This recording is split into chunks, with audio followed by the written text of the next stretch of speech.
हा टेबलमध्ये जरा मिस्टेक आहेत बरं का इथं. पहिले जे 3 सबस्टिट्यूशन दिलेले आहेत त्याच्यामध्ये मिस्टेक आहे. त्यामध्ये मी माझ्याकडे जे पेज आहे त्याच्यावरती मी करेक्ट करून देते तुम्हाला. कारण ह्या टेबलमध्ये मिस्टेक झालेली आहे. पहिलं काय झालं बघा इथं √1 - आणि दुसरा पण √1 - आला आणि जेव्हा दोन्ही पॉझिटिव्ह असतात तेव्हा x is equal to tan theta आणि कॉट थिटा हे सबस्टिट्यूशन असतं. ते मी करेक्ट करून देते तुम्हाला. ते काय असणार आहे बघा, इथे लिहितोय मी याच्यामध्ये. बघा काय असतं की √1 - ह्याचं सबस्टिट्यूशन काय असतं की x is equal to sine theta और x is equal to cos theta. हे बरोबर आहे. पण पुढं काय असतं बघा की √1 + x² असते. म्हणजे दोन्ही पॉझिटिव्ह असतात. 1 पण पॉझिटिव्ह आणि x पण पॉझिटिव्ह. √1 + x² जेव्हा असेल तेव्हा सबस्टिट्यूशन काय असतं, x is equal to tan theta और x is equal to cot theta. आणि लास्टला काय असतं बघा की x² - 1 लागतो इथे. √x² - 1 जेव्हा असेल तेव्हा आपण काय सबस्टिट्यूशन घेऊ शकते, x is equal to sec theta और x is equal to cosec theta असं आपल्याला सबस्टिट्यूशन घेता येतं. हां, मग हे काय पुढचे करेक्ट आहे. √a + x किंवा a-x असेल और a-x डिवायडेड बाय a+x असेल तर x is equal to a cos theta, x is equal to x is equal to a cos 2 theta किंवा फक्त कॉस थिटा पण आपण घेऊ शकतो. हे एवढे नाही आहेत, पण पहिले 3 जे फॉर्म्युले जे आहेत हे मोस्ट इम्पॉर्टंट आहेत. आपल्याला जास्त यूज करायचा आहे त्याचा. मग याच्यामध्ये काय असतं बघा अजून की इथं 1 ऐवजी असं फॉर्म्युला असतं की √a² - x² असतोय. तर त्यावेळी सबस्टिट्यूशन काय घेणार आपण, x is equal to a sine theta और x is equal to a काय असेल, कॉस थिटा असेल. बघा 1 ऐवजी √1² म्हणजे a ची व्हॅल्यू इथं 1 ठेवलेली आहे. हां, a ची व्हॅल्यू इथं 1 ठेवली आहे. मग काही एक्झाम्पलला काय होतं, कधी कधी a ची व्हॅल्यू 1 नसते. त्यामुळे ते माहीत असावं तुम्हाला की a1 म्हणजे इथं a² असते तो. मग दुसरा फॉर्म्युला काय ना, √a² + x². तेव्हा x इज इक्वल टू काय येतं बघा, a टॅन थिटा म्हणजे जेव्हा दोन्ही पॉझिटिव्ह असतील तेव्हा, और x is equal to a cot theta. आणि लास्ट काय राहिलं, √x². आता इथं a² मायनस असेल तेव्हा x is equal to a sec theta और x is equal to a काय असतो, कोसेक थिटा. मला वाटतं आपण हे अगोदर पण बघितलेले आहेत फॉर्म्युले. अगोदर याच टॉपिकमध्ये आपण बघितलेले आहेत हे फॉर्म्युले. त्यामुळे एवढे काय नवीन असे नाही आहेत. हे 3 फॉर्म्युले इथं a² ऐवजी फक्त 1 घेतलेला आहे. म्हणजे 1चा स्क्वेअर, a ची व्हॅल्यू इथे किती आहे, 1 आहे. त्यामुळे सबस्टिट्यूशनमध्ये पण 1 आलेला नाही आहे. येते लक्षात. मग आता आपल्याला याच्यावरती हे इन्व्हर्सचे जे एक्झाम्पल्स म्हणजे इन्व्हर्सचे जे आपण फॉर्म्युलेज बघितले, इन्व्हर्स ट्रिग्नॉमेट्री फंक्शन्सचे किंवा ते सम स्टँडर्ड फॉर्म्युले बघितले आपण, त्याच्यावरती आपल्याला आता एक्झरसाइज घ्यायची आहे. एक्झरसाइज नंबर कोणती येणार आहे बघा, एक्झरसाइज नंबर 1.2 असेल. Exercise number 1.2. 1.1 आपली झाली. आता एक्झरसाइज नंबर 1.2. क्वेश्चन काय सांगितलंय बघा. क्वेश्चन सांगितलंय, find the derivative of the function, find the derivative of the function y is equal to fx. Question बघा लक्षात येते का, find the derivative of function म्हटलेलं आहे y is equal to fx using काय सांगितलंय बघा, युझिंग द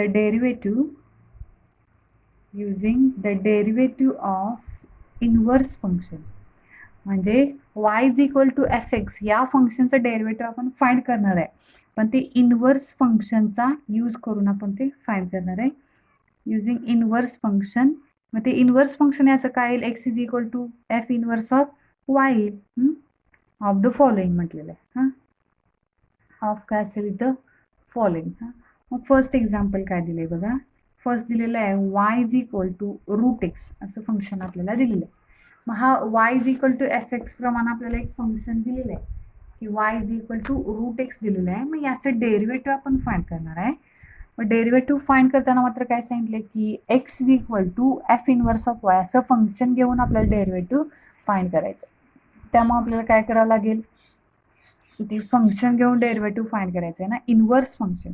मग याच्यावर इन्व्हर्स फंक्शन अगोदर फाइंड करावं लागेल. म्हणजे y is equal to fx आहे ते x is equal to f इन्व्हर्समध्ये घ्यावं लागेल. म्हणजे वायची व्हॅल्यू न घेता आपल्याला एक्सची व्हॅल्यू घ्यावी लागेल. मग एक्सची व्हॅल्यू जर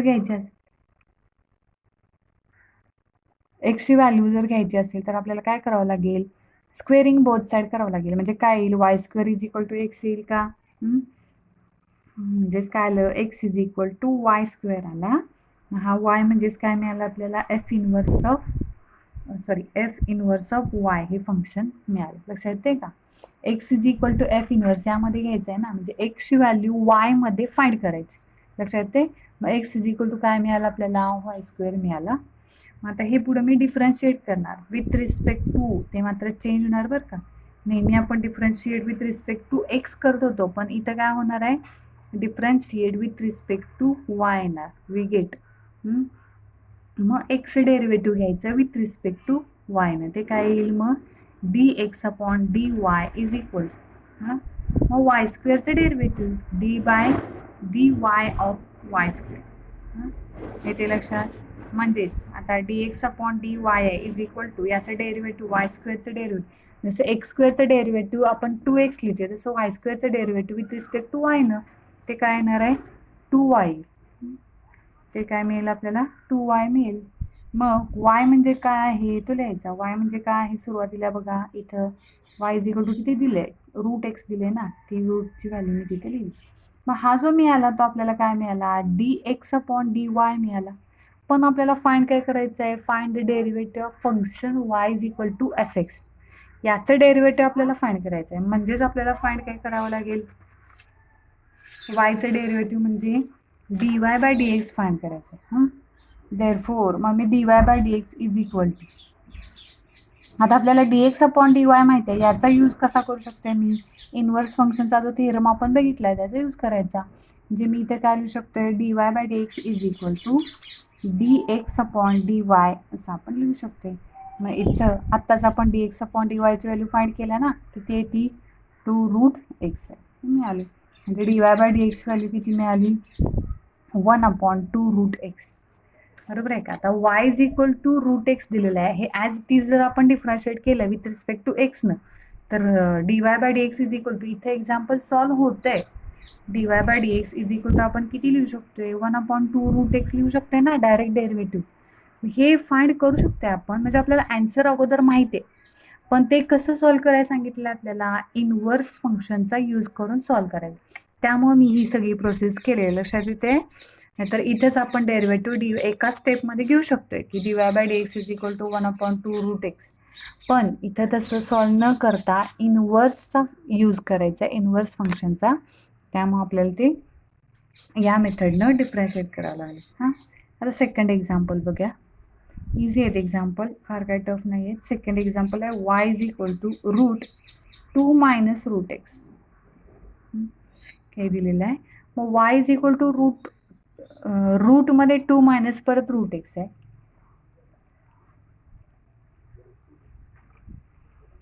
इथं आता डेरिव्हेटिव्ह घेताना आपल्याला एक्सची व्हॅल्यू अगोदर फाइंड करायची आहे. ती एक्सची व्हॅल्यू कशी फाइंड होणार आहे, y इज इक्वल टू जी आहे ती एक्सची व्हॅल्यू फाइंड करावी लागेल. त्यासाठी रूटमधनं एक्स अगोदर बाहेर काढला पाहिजे, म्हणजे याचा स्क्वेअर केला पाहिजे. अगोदर इथे काय करावं लागेल, स्क्वेअरिंग बोथ साईडचा स्क्वेअर घ्यायचा. म्हणजे काय येईल, Y square is equal to √2 minus √x राहील. बरोबर आहे का. स्क्वेअरिंग केल्यामुळे इकडचा रूट निघून जाईल आणि इथं फक्त 2 मायनस √x राहिला, इकडं वाय स्क्वेअर राहिला. बरोबर आहे. मग आता आपल्याला अजून काय करावं लागेल, एक्सची व्हॅल्यू फाइंड करायची आहे ना, त्यामुळे एक्स काय करावं लागेल, सेपरेट घ्यावा लागेल. हा 2 मायनस √x आहे, मायनस √x मी इकडं आणला म्हणजे तो काय होईल, प्लस √x होईल, इज इक्वल टू काय होणार, 2 हा वाय स्क्वेअर इकडे येईल, 2 मायनस वाय स्क्वेअर. म्हणजे आता पुढं देअरफोर मग √x आहे, आपल्याला एक्सची व्हॅल्यू लागणार आहे, त्यामुळे रूट काढावंच लागेल. मग परत स्क्वेअरिंग करायचं, एक्स इज इक्वल टू काय येणार, 2 मायनस वाय स्क्वेअर आहे ऑलरेडी, त्याचा काय होईल, स्क्वेअर होईल. मिळाली का बघा, एक्सची व्हॅल्यू वायमध्ये मिळवायची असते. मिळाली का एक्सची व्हॅल्यू वायमध्ये, म्हणजेच हा काय मिळाला आपल्याला इथं, एफ इनवर्स ऑफ वाय आपल्याला मिळाला. म्हणजे इनवर्स फंक्शन मिळालं आपल्याला इथं, एफ इनवर्स ऑफ वाय मिळालं. मग हा जो एक्स आहे तो आता मी डिफरन्शिएट करणार विथ रिस्पेक्ट टू वायनं. लक्षात आहे का? नेहमी आपण differentiate with respect to X न करतोय, पण इथं काय करतोय आपण differentiate with respect to Y न करतोय. मग D x upon D Y is equal to काय येणार, याचं डेरिव्हेटिव्ह बघा, म्हणजे D by D Y of इथं किती येईल 2 मायनस वाय स्क्वेअर आणि ब्रॅकेट स्क्वेअर. हां, मग आता याचं डेरिव्हेटिव्ह आपल्याला फाइंड करायचं आहे.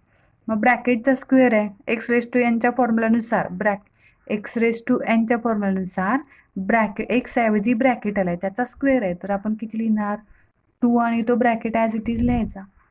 म्हणजे एक्स स्क्वेअरचं डेरिव्हेटिव्ह जसं 2x लिहितो आपण, तसं मी काय केलं ब्रॅकेट स्क्वेअर आहे तर 2 आणि ब्रॅकेट लिहिलं. हां, पण परत काय करावं लागेल, चेन रूलचा यूज करून again derivative D by D Y of काय येणार, तो ब्रॅकेट येणार 2 मायनस वाय स्क्वेअर येईल. बघा काय येईल 2 in bracket 2 minus Y square, इथे डेरिव्हेटिव्ह 2 कॉन्स्टंट आहे, 2चं डेरिव्हेटिव्ह 0 येईल, मायनस वाय स्क्वेअरचं डेरिव्हेटिव्ह ते किती येणार आहे 2y येईल. येते लक्षात? मग आता काय झालं बघा, हा 2 आणि हा -2y 2 इंटू 2 काय होईल -4y होईल आणि ब्रॅकेटमध्ये किती आहे 2 मायनस वाय स्क्वेअर. इथं लेफ्ट साईडला काय आहे D x upon D Y आहे. हां, मग D x upon D Y इथं आपल्याला अजून काय करावं लागेल, आता वायची व्हॅल्यू ॲड करावी लागेल. वायची व्हॅल्यू इथे सुरुवातीला दिल्या बघा, ती किती आहे ती घ्यायची -4 वाय किती दिला आहे तो लिहिणार मी आता √2 मायनस √x. आणि इथं पण 2 मायनस वाय स्क्वेअर आहे, मग इथं बघा 2 मायनस वाय स्क्वेअर म्हणजे आपण काय लिहू शकते √x लिहू शकते ना, म्हणजे मी इथे डायरेक्ट ते लिहिणार √x लिहिणार. म्हणजे इथं परत वाय स्क्वेअर वायच्या ठिकाणी व्हॅल्यू ॲड केली तर त्याचा स्क्वेअर होणार, त्यातनं हा 2 कॅन्सल होऊन फक्त √x राहणार आहे. त्यापेक्षा इथं आपण सिम्पल केलं तर मगाशी, तेव्हा 2 मायनस वाय स्क्वेअरची व्हॅल्यू आपल्याला √x मिळाला, ती मी डायरेक्ट इथं ॲड केलेली आहे. बघा लक्षात येते का सगळ्यांच्या, दिसतात सगळ्यांना value D x upon D Y is equal to किती मिळाली, मग D x upon D Y ही व्हॅल्यू मिळाली -4 आणि ब्रॅकेटमध्ये √2 मायनस √x आणि इंटू √x. तरीही अजून एक्झाम्पल संपलेलं नाही. आपण डी एक्स अपॉन डी वायची व्हॅल्यू फाइंड केल्या, आपल्याला फाइंड काय करायचं आहे D Y by D X आपल्याला फाइंड करायचं आहे. पुढं आता काय येणार D Y by D x is equal to, बघा आता पुढे मी इथंच लिहिते साईडला d Y by D x is equal to किती लिहिणार आपण, मग d Y by D x म्हणजेच 1 upon d x upon D y, 1 upon d x upon D y लिहिला. मग इथंच आपण पुढच्या व्हॅल्यू ॲड करायच्या, d x upon D Y आहे तिथे व्हॅल्यू येणार, मग 1 upon d x upon D y किती आहे तो लिहायचा -4, तो पाठीमागं जो √x आहे हा तो मी इथं, हा जो √x आहे तो मी फक्त सुरुवातीला लिहिते बघा, इथला जो √x आहे तो मी तिथं सुरुवातीला लिहिला आणि मग हा पुढचा रूट लिहायचा. अजून किती आहे तिथं मग √2 मायनस √x येते लक्षात सगळ्यांच्या. डी वाय बाय डी एक्सची व्हॅल्यू इथे अशी आपल्याला मिळेल. हे आपण डायरेक्ट विथ रिस्पेक्ट टू एक्सनं पण करू शकते, पण आपल्याला तसं करायचं नाही आहे. मी काय सांगितलं लक्षात येते का, इनव्हर्स फंक्शनचा यूज करून आपल्याला ते सॉल्व करायचं, त्यामुळे असेल. नेक्स्ट एक्झाम्पल बघूया आता, एक्झाम्पल नंबर 3. काय दिले बघा example number 3, y is equal to cube root of x minus 2, y is equal to cube root of x minus 2. मला क्यूब रूट आलं, मग हे सॉल्व करतोय आपण कुठल्या मेथडनं, कुठली मेथड सांगितली मी, इनव्हर्स फंक्शनची मेथड. लक्षात आहे का सगळ्यांच्या. मग वाय ऐवजी आपल्याला इथं अगोदर एक्सची व्हॅल्यू फाइंड करावी लागेल, त्यामुळे आता इथे क्यूब रूट आहे, स्क्वेअर रूट होतं म्हणून स्क्वेअरिंग बोथ साईड केला, आता क्यूब रूट आहे तर बोथ साईडला क्यूब घ्यायचा, मग y cube is equal to cube root cancel होऊन इथे किती राहील मग एक्स मायनस 2 राहील, पण आपल्याला व्हॅल्यू एक्सची पाहिजे त्यामुळे -2 इकडे येऊन काय होईल प्लस होईल, म्हणजे इथे किती राहील X is equal to Y cube plus 2 येईल. येते लक्षात, X is equal to Y cube plus 2. ही एक्सची व्हॅल्यू मिळाली का, मग ही एक्सची व्हॅल्यू म्हणजेच काय मिळालं आपल्याला एफ इनव्हर्स ऑफ वाय, म्हणजे इथे इनव्हर्स फंक्शन आपल्याला मिळालं. हां, मग आता हे आपण डिफरन्शिएट करणार with respect to differentiate with respect to, इथे मात्र लक्षात ठेवायचं काय येणार आहे ते वाय येणार. मग काय येणार बघा, d x upon D Y is equal to d by D Y of काय आहे वाय क्यूब प्लस. मग वाय क्यूबचं डेरिव्हेटिव्ह किती, तर ते किती असतं 3y² येणार आहे.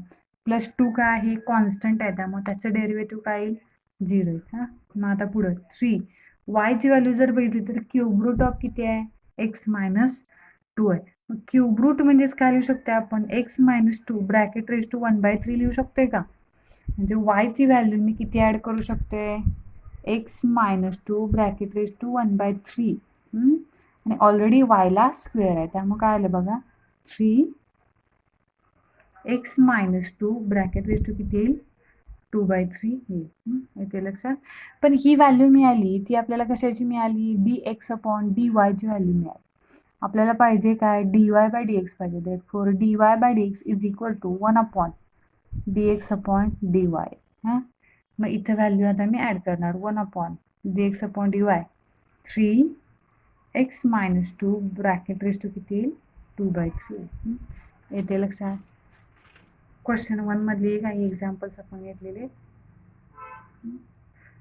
अजून एक्झाम्पल घ्यायचे आहेत ते आपल्याला नेक्स्ट लेक्चरला घेऊया आपण.